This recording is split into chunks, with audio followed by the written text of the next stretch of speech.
The wind came first, shoving a wall of dust ahead of it. Then came the hoofbeats, sharp, steady, and getting closer. Sam McAllister leaned his weight on the porch rail, squinting into the hard spring light of 1892.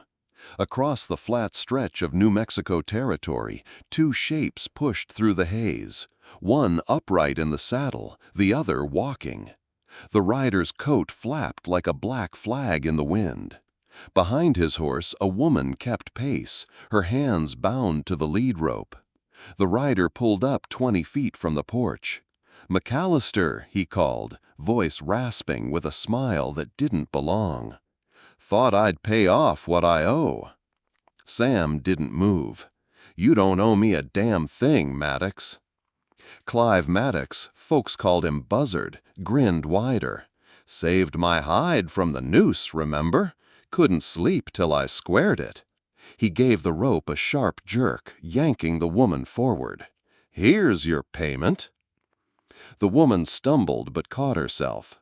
She was young, though the dust made it hard to tell just how young. Her dress was faded past remembering its color, the hem chewed by thorns. She stood still now, breathing slow, eyes fixed somewhere beyond the porch. No plea, no shame, just the steadiness of someone who'd been looked at like this before. Sam's jaw tightened. He had no taste for another man's property, if that's what Maddox thought she was. But leaving her here, on the plains, that would be the same as signing her death. "What's her name?" Sam asked. "Whatever you want it to be." Maddox's grin soured into something meaner. "She's Lakota. Quiet, eats little, works hard. You'll get used to her." Sam didn't answer. He stepped off the porch, boots grinding into the hard-packed dirt. Maddox's hand twitched toward the pistol at his hip, not from fear, but habit. Sam kept walking until he stood between the woman and the man on horseback. "Cut her loose," Sam said. Maddox shrugged, sliced the rope with his knife, and coiled it up like a trophy. "Debt paid, Sheriff." "That's not my badge anymore," Sam said. "Once a lawman, always a lawman." Maddox turned his horse, his voice trailing back with the dust. "You'll thank me one day." When the sound of hoofbeats faded, Sam looked at the woman. She didn't meet his eyes. A wisp of black hair had escaped from the scarf tied at her neck. It whipped in the wind like a loose thread. "This way," he said. He didn't lead her to the front door. Instead, he crossed the yard to a squat bunkhouse set apart from the main house. The door creaked as he pushed it open. Inside, the air smelled of dry wood and long neglect. In the corner, a folded quilt waited on the bunk, along with a leather-bound Bible, its cover worn soft with years of Eliza's hands. He left the door open behind him. "You'll sleep here." The woman stepped inside without a word.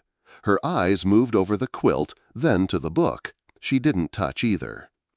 Sam turned back toward the house, pausing on the threshold. From where he stood, he could see the broken fence line, the patch of earth where Eliza's herb garden had been. It was nothing now but weeds and dry stems, a grave no one tended. He shut the bunkhouse door behind her. The wind picked up again, rattling the windows of the main house. Somewhere in that hollow sound, Sam heard Eliza's voice as it had been when she read by lamplight. Low, steady, certain. "The Lord is my shepherd, I shall not want." He let out a breath he didn't know he'd been holding. She's going to change everything here, he thought, or burn it all down. The next morning broke sharp and bright, the kind of light that showed every crack in the land. Sam stepped out onto the porch with his coffee. The bunkhouse door was closed, no sign of its new occupant. By mid-morning, the smell reached him. Faint at first, carried on the breeze. Handmade soap. Not the lion fat bite most folks used, but something softer, edged with mint. Eliza had used that scent. He told himself it was coincidence.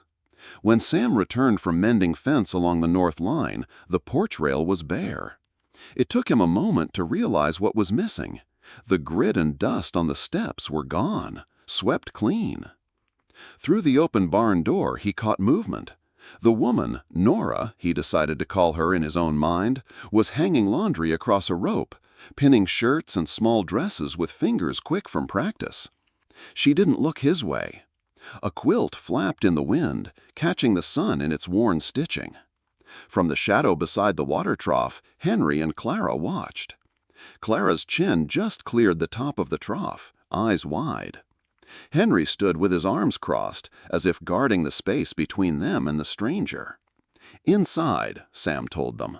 They obeyed, but Clara lingered long enough to glance back at the fluttering laundry.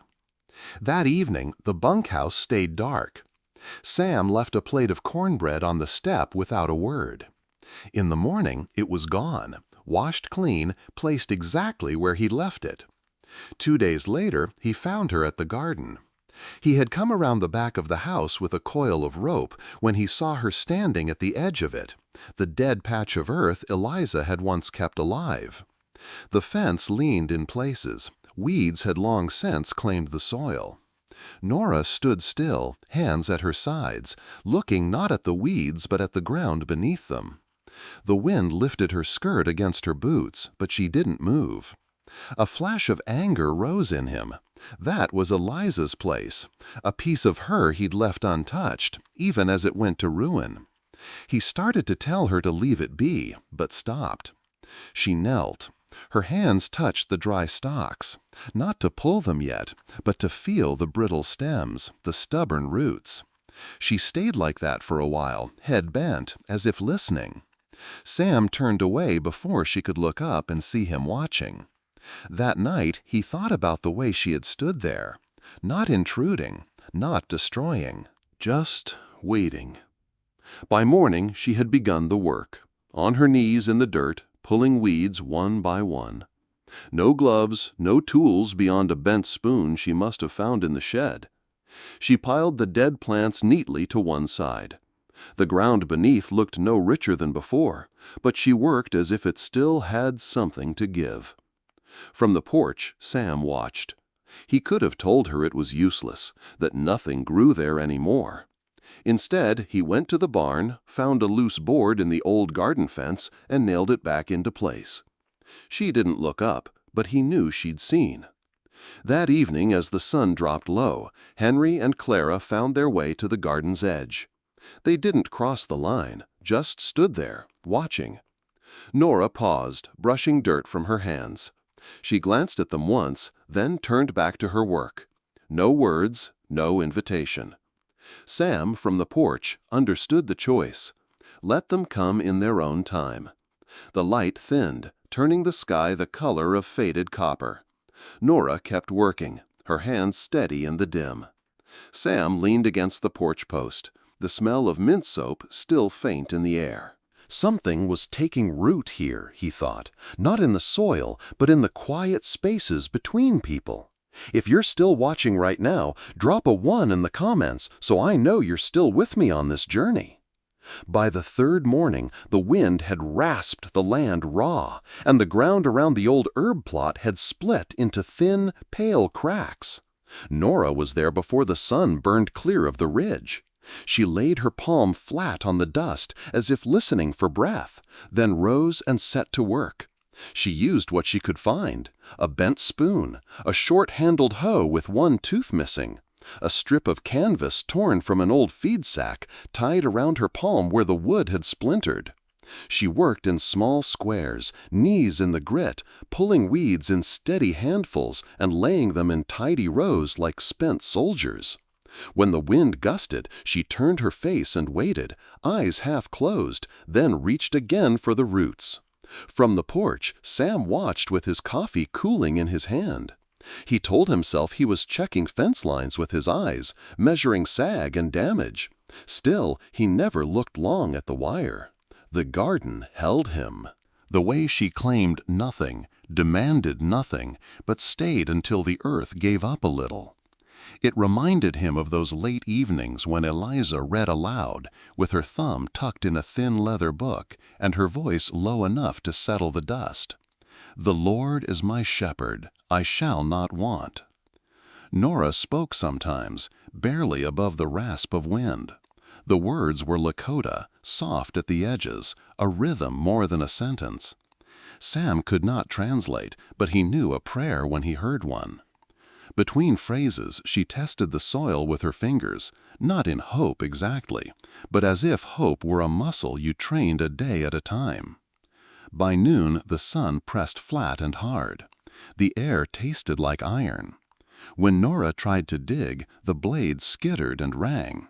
She shifted tactics, dragging buckets from the well in slow, patient trips and letting the water rest in the shade before tipping it, a little at a time, along the line where she meant to work next. Sam set the cup on the rail and went looking for shade nails and a straight board. He told himself the fence needed attention. He squared a post, shouldered the board into place, and drove 2 nails, then 3. The sound carried. Nora glanced and went back to work. That was their conversation. In the late light, she found worms, thin as twine and stubborn. She handled them gently and laid them where the soil was cooler near the pump shed. She marked her clean square with stones she had washed in a tin basin. A grid began to appear, a modest geometry meant to coax life. He should have told her to stop. A week more of dry wind and the ground would close again. But the forecast he believed in lived in her shoulders. They were set like a person who had lived through harder weather than this. Toward evening, a hawk circled low enough to rattle the hens. Nora's head lifted. She clapped once, sharp, then lifted the hoe like a staff and stood between the shadow and the chickens. The bird slid off on the wind. The hens settled. Only then did she relax her grip. Sam left the hammer on the step. He went inside and filled a bucket to the brim, set it by the garden, and pretended it had always been there. When he came back an hour later, the bucket was empty, and a damp crescent darkened the ground where she had been kneeling. By the next morning, the bunkhouse door stood open. Sunlight angled across the rough floorboards, catching on bits of dried grass she had swept into a neat pile. Inside, the stale smell of dust had given way to something lighter, faint lavender and the crisp green of wild sage. On the small table by the window, she had arranged a handful of dry-stemmed wildflowers in a chipped jar. The blossoms were nothing grand, yellow broom, blue flax, but the colors caught the light in a way that made the room feel awake. A strip of cloth hung over the window, diffusing the glare into a soft wash. Sam noticed the stitches along its edge, tiny, even, done by a hand used to long work. He didn't ask when she'd found time to do all this. He didn't have to. People who had learned to live with little always worked in the edges of the day. Out by the garden, the fence sagged where a post had shifted. Sam dropped a hammer and some nails on the ground, squatted low, and worked the post upright again. The wood was dry as bone. It split if he struck too hard. He was measuring the second board when he realized she'd stopped her digging to watch. Her gaze wasn't curious so much as cautious, like she was trying to see if his fixing the fence meant she was meant to stay. He kept working. When he looked up again, she had gone back to her weeding. Henry and Clara trailed into the yard mid-morning. They made a wide arc around the garden, skirting close to the barn. From there, they had a clear line to watch without being obvious, though Sam knew Nora could see them plainly. Henry leaned on the barn door frame, arms crossed. Clara crouched in the dust, drawing circles with a stick. Nora didn't speak to them, didn't smile. She just kept at the soil, steady as clockwork. Once, she reached to push her hair back, leaving a streak of earth along her temple. Clara tilted her head, studying her like one might study a bird that had flown down too close to startle. Inside, when Sam came in for water, the air held the same lavender scent as the bunkhouse. His boots left prints on the clean-swept boards, and for a moment he felt the urge to wipe them at the threshold. After lunch, he carried another board to the fence line. Nora straightened and stepped back, giving him space. The sun glanced off the jar of wildflowers in the bunkhouse window, sending a flicker of color into the yard. Sam caught the flash out of the corner of his eye. It was nothing, and yet it landed in him like a small, sharp memory. Eliza in spring, tucking the first blooms into an old milk bottle on the kitchen shelf. By late afternoon, the fence stood straight. Nora tested the gate, then went back to her corner of the garden without a word. Henry and Clara had vanished inside, but Sam noticed the small footprints leading toward the pump where Nora had filled her buckets. When the day's light thinned and the wind cooled, he saw her pause, resting both hands on the top rail of the fence. She looked at the stretch of dirt as though it might look back at her. Sam, standing at the porch with his arms folded, wondered if she was making a promise to it. That night, before the lamp was blown out, he thought about the way she had claimed nothing for herself, not a seat at the table, not a space in the main house, and still found ways to leave the air cleaner, the rooms softer. It was the kind of work that didn't demand thanks, but left its mark just the same. The next day began quiet, the kind of quiet where even the chickens seemed to cluck under their breath. Sam had been oiling the hinges on the barn door when he heard a sharp rustle from the far yard. A shadow skimmed low over the garden, broad wings, the flash of hooked talons. The hens scattered in a flurry of feathers. Nora was already moving, her steps sure over the uneven ground. She lifted the hoe like a staff, planted herself between the hawk's shadow and the birds. One hard clap of her hands, a single sharp cry in Lakota, and the hawk veered away on the wind. She waited until the hens settled, then lowered the hoe and went back to her rows as if nothing had happened. From the barn, Clara had seen it all. The girl stood frozen for a moment, then crept closer, her bare toes curling in the dust. Nora was crouched now, her hands cupped around a tiny ball of feathers, an injured sparrow, one wing dragging. She stroked its head with a fingertip, then carried it to the shade of the pump shed. Clara inched forward until she could see the bird tucked in a fold of cloth. Nora glanced up, holding Clara's gaze for the first time. The child's fingers fidgeted at the hem of her dress before she blurted, "Mama had a trowel she used out here." Without waiting for a reply, Clara darted to the barn. She returned with a small, rust-flecked hand trowel, the wooden handle worn smooth from use. She held it out, eyes fixed on the ground. Nora wiped her hands on her skirt before taking it, her fingertips brushing Clara's.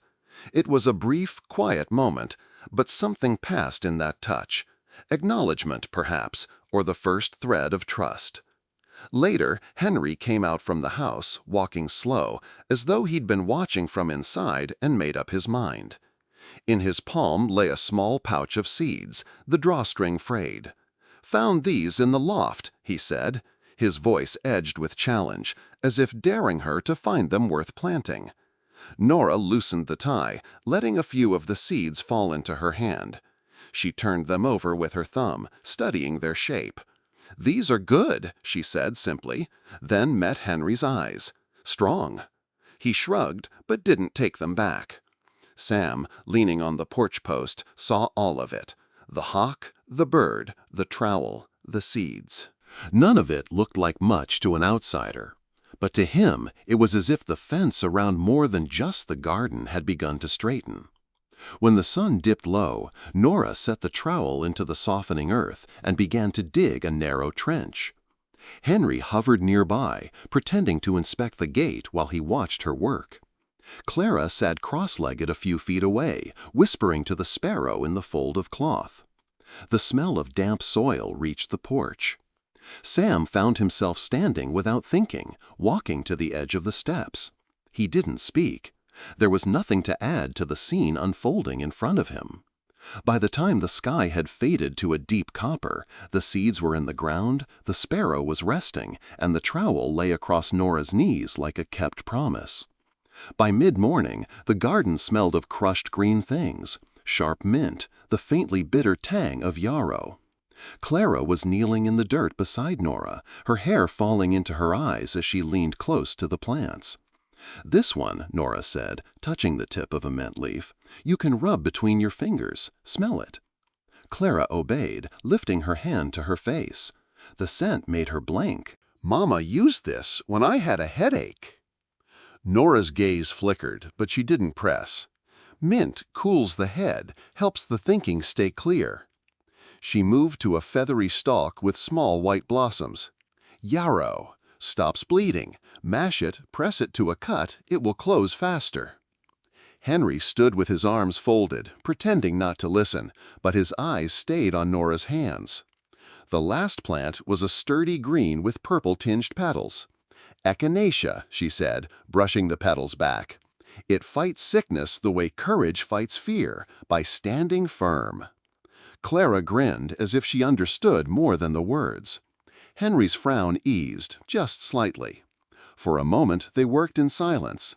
Then Nora spoke again, her voice steady. "Gracious words are a honeycomb, sweet to the soul and healing to the bones." Henry looked up. "What's that?" "Something my grandmother said," Nora replied. She let the truth rest where it was.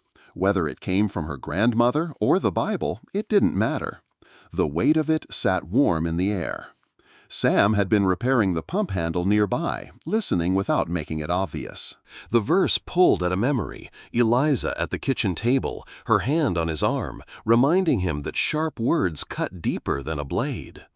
By early afternoon, Clara was grinding mint leaves with a stone pestle, her tongue caught between her teeth in concentration. Nora corrected her grip, guiding her wrist. "Use your whole arm. Let the weight do the work."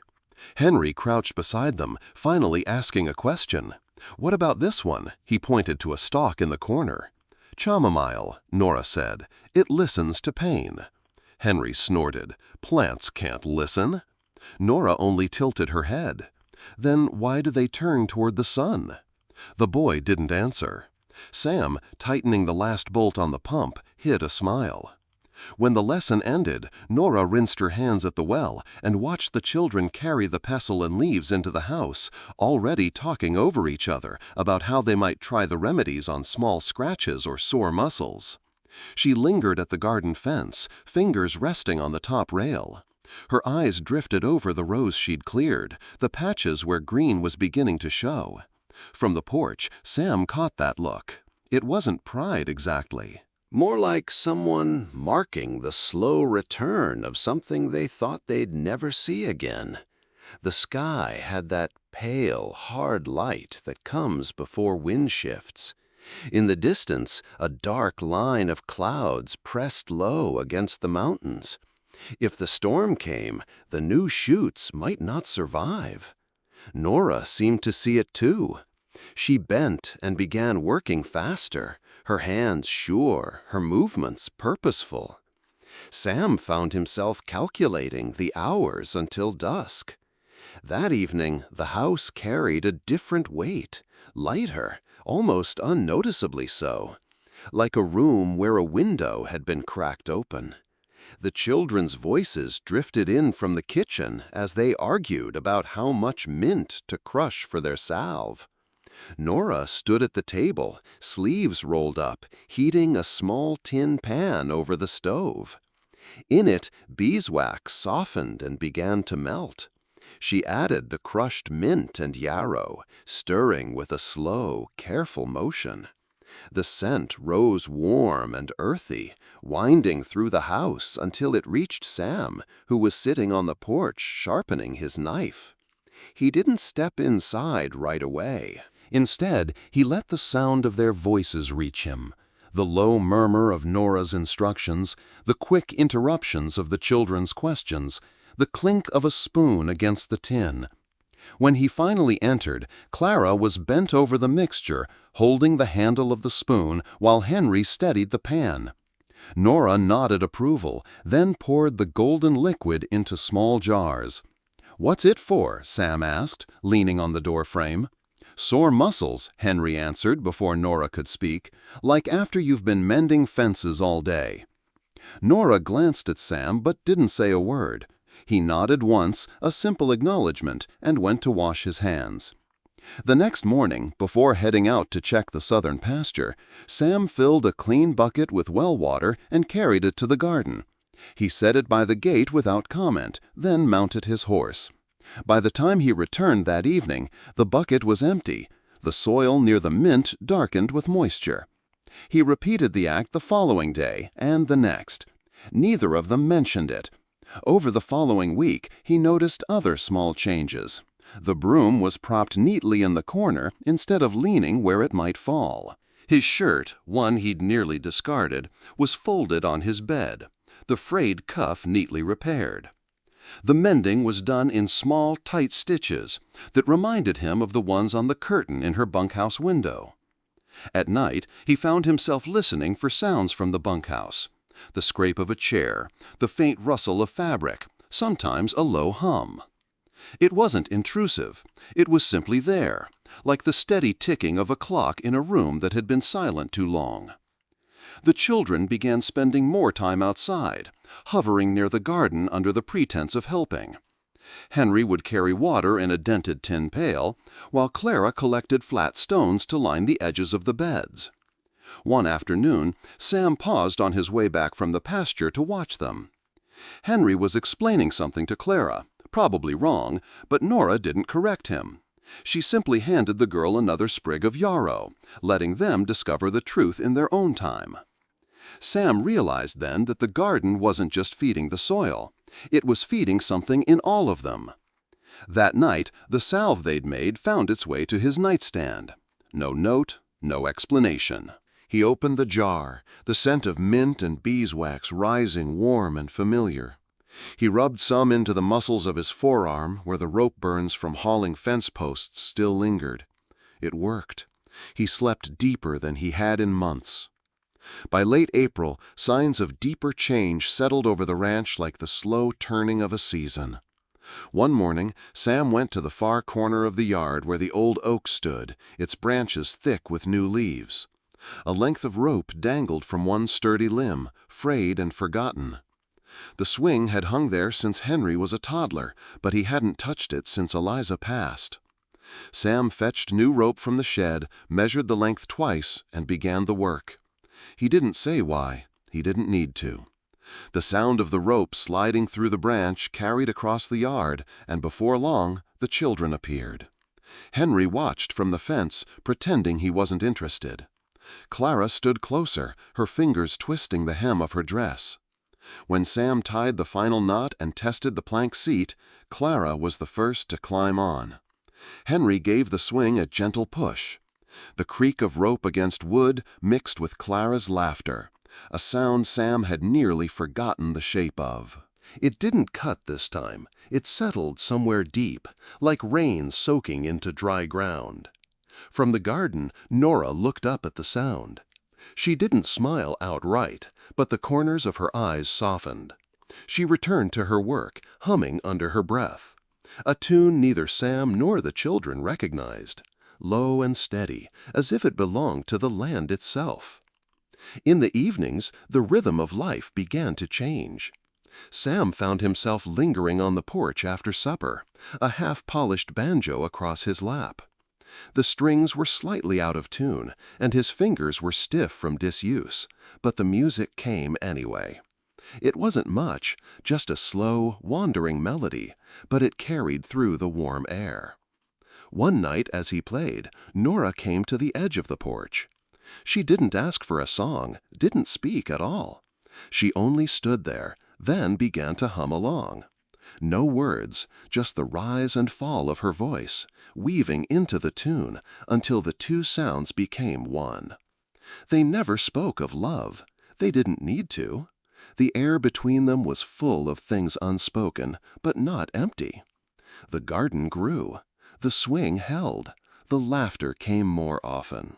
But some evenings, as the sun slid low and shadows stretched long across the yard, Sam's eyes would drift to the horizon. One of those evenings, he saw it. A rider's silhouette, still far, but too deliberate to be a wanderer. The figure paused at the ridge, the horse shifting under them before they turned toward the trail leading down. Sam's hand tightened on the porch rail. He didn't need to see the face to know. Clive Maddox would return. The hum from the garden stilled. Nora had seen the rider too. She didn't speak, but she stood straighter, her hands curling into the folds of her skirt.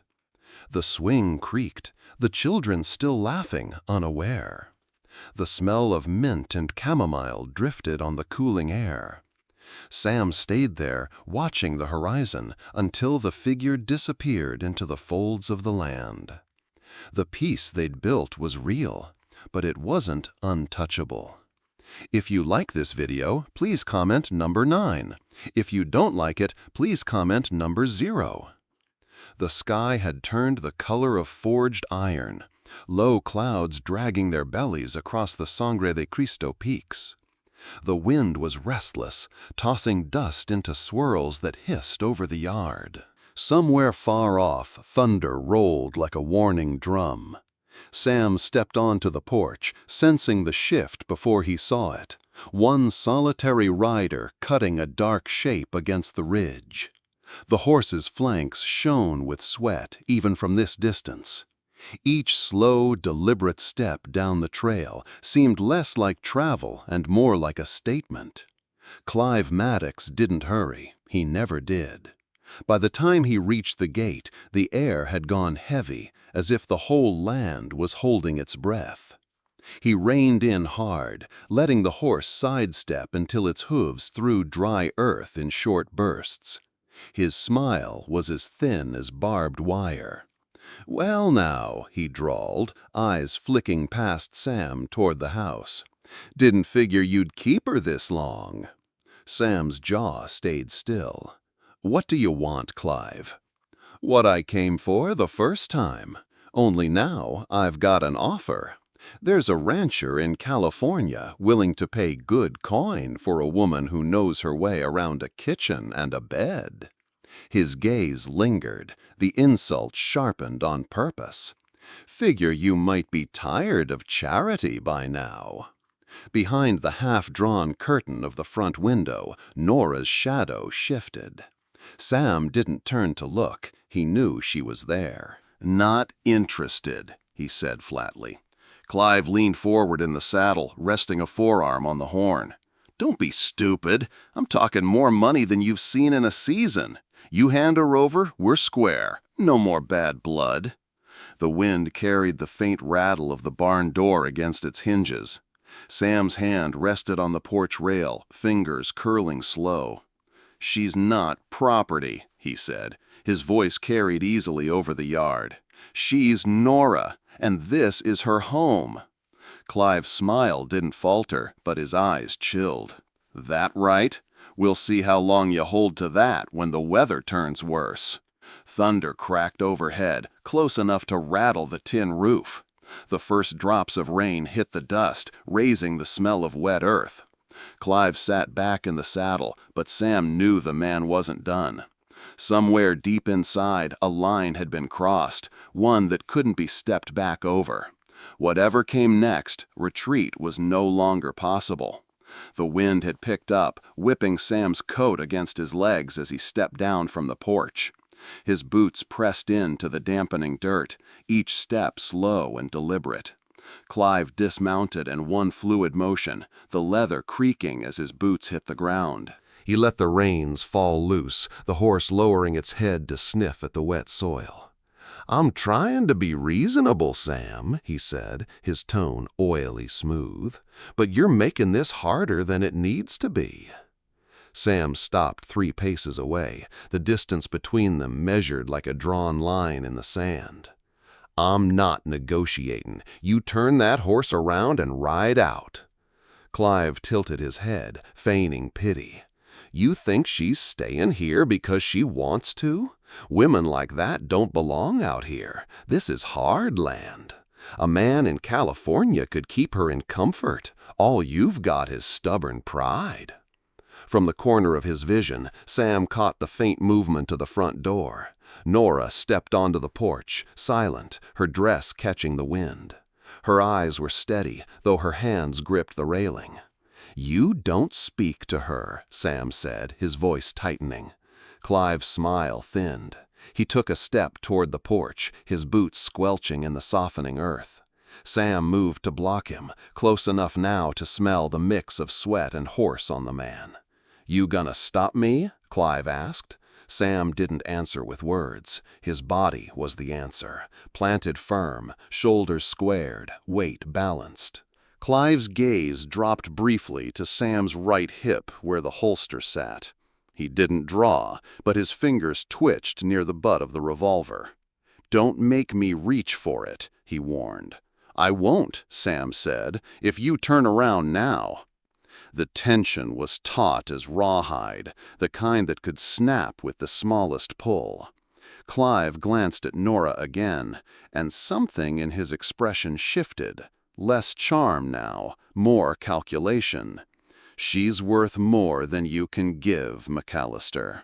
His voice dropped to a murmur meant to provoke, "and you know it." The thunder rumbled low and long. Sam didn't blink. "She's not worth," Sam said evenly, "what you're selling." The space between them seemed to shrink, though neither man moved.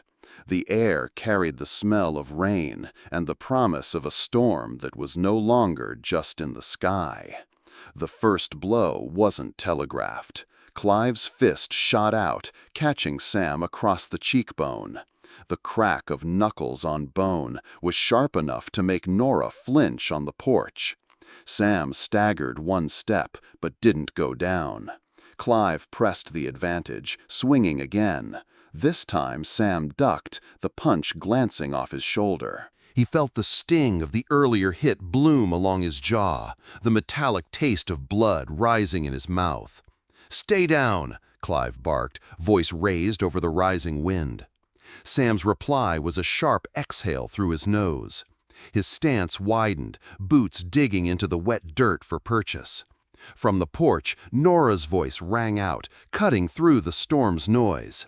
"Henry! Clara! Inside! Now!" Two small faces vanished from the window without protest. Nora's skirts whipped around her legs as she moved to the edge of the steps, eyes locked on the fight. Clive swung again, this time aiming low. Sam caught the blow on his forearm, grimacing at the impact. The rain had started to fall in earnest now, each drop tapping the ground like impatient fingers. Nora's eyes flicked to the side yard, where a sturdy wooden staff leaned against the garden fence. Without hesitation, she sprinted down the steps, the hem of her dress darkening in the mud. "Sam!" she shouted. He turned just enough to see her arm arc through the air. The staff spun once before he caught it, his palm closing around the worn grip with the familiarity of an old tool. Clive paused for half a heartbeat, surprise flashing across his face. "So she's got some fight in her," he sneered. Sam didn't answer. He brought the staff up in a defensive arc, the wood ringing dully as it met Clive's next swing. The jolt traveled up his arms, but the barrier held. Another strike. This time Sam sidestepped, using the staff to push Clive's arm wide. The man stumbled slightly, boots slipping in the slick earth. Nora backed toward the porch, her breathing quick but steady, watching for an opening to help again if needed. The yard was a blur of motion, boots churning mud, rain sliding down faces, the rhythmic thud of wood meeting flesh and bone. Sam's muscles burned, but there was a steadiness in his chest he hadn't felt in years. Clive came in hard, but Sam met him, the staff a living extension of his own will. The fight was no longer about just keeping Nora safe. It was about drawing a line that would never be crossed again. The next lunge from Clive was wild, too much weight in the lead foot, too much anger behind the swing. Sam felt the shift before it happened. He pivoted on his heel, letting the blow pass, and brought the staff around in a tight arc that Clive square in the ribs. The sound was a dull thump, followed by a grunt that was half pain, half shock. Clive staggered, clutching his side, but still came forward. Sam didn't give him the chance to recover. Another quick step in, a twist of the staff, and Clive's arm was hooked. A sharp pull sent the man's balance sideways, and the revolver at his hip skittered into the mud. The rain was heavier now, turning the yard into a mess of slicked earth. Sam's breath came hard, each inhale cutting against the cold air, but he kept his eyes fixed on the man before him. Clive tried one last rush. Sam shifted his grip, bringing the staff down hard across the man's forearm. The weapon was no longer a tool for defense, it was a statement. Clive froze, pain flashing across his face, and Sam stepped forward until there was nothing between them but the rain. "Leave," Sam said, voice steady despite the pounding in his chest, "and never return." For a long moment, neither man moved. Then Clive's gaze flicked to the revolver lying in the mud, then back to Sam. Something passed between them, a wordless acknowledgement that the fight was over. He stepped back, cradling his arm, and turned toward his horse. As he placed a boot in the stirrup, Sam's voice cut through the rain again, lower this time, almost a murmur meant for himself as much as for Clive. "Do not be overcome by evil, but overcome evil with good." Romans 12:21. Clive paused at the saddle, the verse hanging in the air between them. Then he swung up, pulling the reins sharply. The horse tossed its head, uneasy under the weight and the storm. Without another word, he rode out through the gate, the sound of hooves fading into the curtain of rain. Sam stood there a moment longer, the staff still in his hand, until the shake of rider and horse was swallowed by distance. Only then did he lower the weapon, feeling the tremor in his arms from the fight, and the strange calm settling over him in its wake.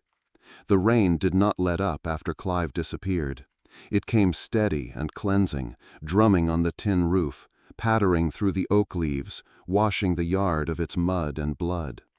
Sam stood in it for a while, letting the water run down his face, cooling the heat still in his muscles. His grip on the staff loosened, then fell away entirely. It landed in the mud with a soft thud. From the porch, Nora stepped down slowly, her dress hem already darkened where it brushed the wet boards. She carried a wool blanket, holding it out to him without a word. He took it, draping it over his shoulders. They walked back toward the house together, neither speaking until they reached the fire inside.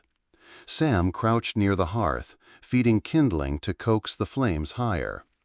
Nora remained standing for a moment, arms wrapped loosely around herself, her gaze fixed on the firelight.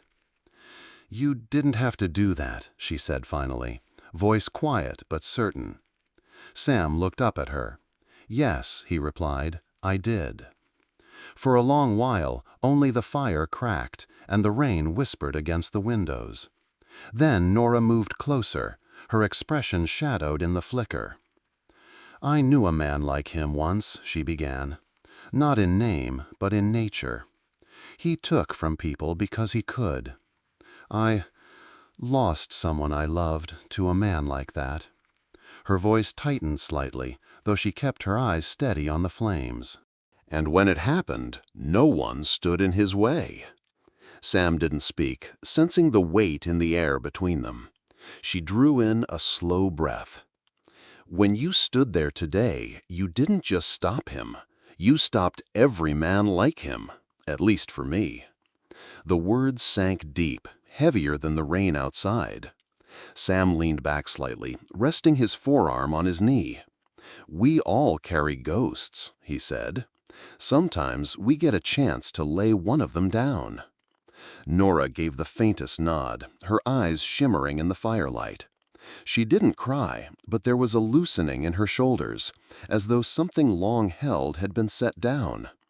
They stayed there until the storm softened, the fire burning low. And when Sam finally rose, it was not to pace or look out the window for danger. It was to bring another log for the fire, as if this warmth was something worth keeping. The storm had passed by morning, leaving the air clear and sharp with the scent of wet earth. The sky stretched pale and washed clean, clouds trailing low across the hills. Nora was in the yard early, her skirts brushing the damp grass as she moved toward the herb bed. Sam found her there, kneeling with a small bundle of rosemary in her hands. Its needles glistened, dark and fragrant from the rain. Without a word, she carried it to the fire pit near the oak tree. Sam followed, curious. She knelt again, striking flint to steel until a small flame licked at the tinder. Then she laid the rosemary across the embers. A thin smoke curled upward, carrying its sharp, clean scent into the air. "We burn the past to make room for roots," she said quietly, watching the sprigs blacken and curl. Her voice was steady, but her eyes held a distance, as though the words weren't just for him, or even for herself, but for someone long gone. Sam stood beside her, hands resting on his hips. He understood the ritual without needing to ask. The rosemary wasn't for Clive alone. It was for every shadow that had walked beside her. When the last ember winked out, Nora rose, brushing her palms on her skirt. She didn't look at him right away, only toward the old drying shed at the edge of the yard. Sam followed her gaze. The shed had been closed for years, since Eliza passed. Inside, the air was still thick with the scent of sage, lavender, and thyme. It had been Eliza's space, and he'd never let anyone touch it. But now, standing beside Nora, he felt something shift.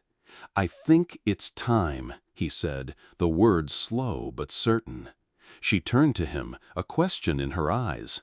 "Not to erase her," he added, glancing toward the shed, "but to make space for what's growing now." They crossed the yard together. Sam's hand hesitated at the latch, then pushed it open. Light spilled into the dim interior, catching on bundles of dried herbs hanging from the rafters. Dust motes drifted in the sunbeam, spinning slowly, as if they'd been waiting.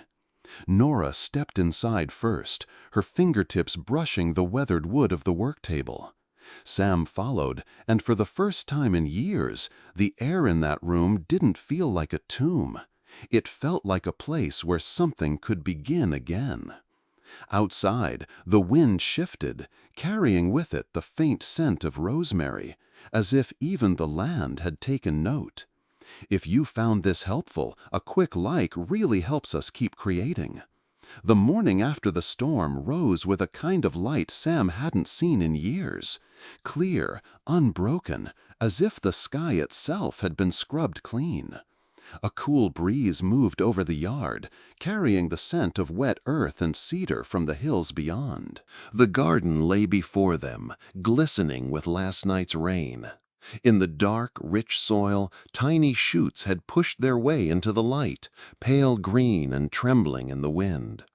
It was a quiet defiance, and it caught Sam off guard. The way life returned without permission, without waiting for a man's readiness. Nora was already there, crouched low between the rows, her skirts brushing the damp ground. She touched the new growth as if greeting an old friend. Sam walked to her side, his boots leaving deep prints in the softened dirt. For a long moment he only stood there, taking in the sight of her hands against the soil. Then, slowly, he crouched beside her. She looked up, and in her gaze he saw something he hadn't expected. Stillness, not from fear, but from being rooted. "This," Sam said, resting a calloused hand lightly on her shoulder, "is your home, and this is your family." Her lips parted, as if to answer, but before she could speak, the sound of hurried footsteps came from the path. Henry and Clara bounded into view, each clutching a small cloth sack of seeds. "Where should we plant these?" Clara asked breathlessly, already dropping to her knees beside Nora. "Right here," Nora said, smiling in a way that softened every line of her face. She placed her palm over Clara's, guiding her to press the seeds into the soil. Henry, not wanting to be left out, knelt on the other side and began his own careful planting, his tongue poking out in concentration. Sam stepped back a little, letting them work, watching their small hands move with the same care he had once seen in Eliza's. The ache of that memory was still there, but it no longer pressed like a stone against his ribs. Instead, it was part of the ground he stood on, firm, steady, unmovable. For the next hour, the four of them worked side by side. Nora showed the children how to smooth the earth, how to press it gently without crushing the life beneath. Sam fetched water from the well and poured it into the waiting cans, letting Henry and Clara take turns carrying them back to the garden. The sun climbed higher, warming the crown of Sam's hat and deepening the scent of the soil. Somewhere above, a meadowlark called, its song spilling down over the yard like a blessing. When the last seed was set in place, Nora sat back on her heels and wiped her brow with the back of her hand. She glanced toward Sam, and in that brief look there was something unspoken but understood. The garden wasn't the only thing taking root here. The wind shifted, bringing with it the mingled scents of rosemary and damp earth. For the first time in a long time, Sam let himself breathe deeply. Not just because the air was clean, but because it felt like it belonged to all of them now. By late afternoon, the yard had settled into a rhythm that felt older than the house itself. The garden, watered and mulched, lay in neat rows under the fading sun. The swing, repaired only a week ago, creaked gently as Clara and Henry took turns, their laughter carrying out across the grass. Sam sat on the porch, banjo resting against his knee. His fingers moved slowly over the strings, coaxing a low, warm melody that rose and fell with the breeze. It had been years since he'd played for anyone, and longer still since music had felt like anything other than an ache. From inside, Nora stepped out, drying her hands on her apron. She didn't speak at first, just leaned against the porch rail and listened. After a few moments, she began to hum along, the tune picking up a lightness it hadn't had when Sam started. Her voice wasn't loud, but it blended with the notes as if it had always belonged there. The children, hearing the music, slowed their swing, drifting closer until they were sitting cross-legged on the porch steps. Sam glanced down at them, his fingers never faltering. Clara's eyes were half closed, swaying to the sound. Henry's head rested against his sister's shoulder. When the song came to its end, Sam let the final note linger, hanging in the air like the last light before dusk. He set the banjo aside and looked at the three of them. Nora, with the day's work in her hair and the firelight in her eyes. Clara and Henry, no longer so guarded in their joy. He cleared his throat softly. "And we know," he said, voice steady but quiet enough that they leaned forward to hear, "that in all things God works for the good of those who love Him." He paused, letting the words settle like seeds in fresh soil. Romans, chapter 8, verse 28. Nora's gaze held his for a long moment. She didn't need to answer. The verse had already done its work. The sun dipped lower, throwing the yard into a soft gold haze. Fireflies began to blink lazily along the fence line. The air smelled of tilled earth, wood smoke from the kitchen, and the faint, sharp sweetness of rosemary drying by the window. Sam leaned back in his chair, the wood groaning under his weight. For years, this porch had been a place of waiting, a place to watch the world pass by without him. Now it was a place of arrival. He looked out over the garden, the swing, the house with its windows glowing warm in the dusk. It no longer felt like a monument to loss. It felt alive. Nora stepped down from the porch, the children following, their laughter spilling into the yard again. Sam stayed where he was, letting the sound wrap around him like the blanket she'd given him the night before. Above them, the moon rose pale and sure, casting a silver light across the rows of new growth. Somewhere in the distance, the meadowlark sang again. Sam closed his eyes for just a moment, holding the sound, the scent, and the feel of it all. Tomorrow would come with its own work, its own tests, but tonight was whole. And for the first time in a long time, he wanted to see what tomorrow would bring. Because stories like this aren't just about Sam or Nora. They're about all of us who've lost, loved, and dared to begin again. If you've ever felt the pull of open skies, quiet courage, and the faith that carries us home, keep riding with us for more true Wild West stories.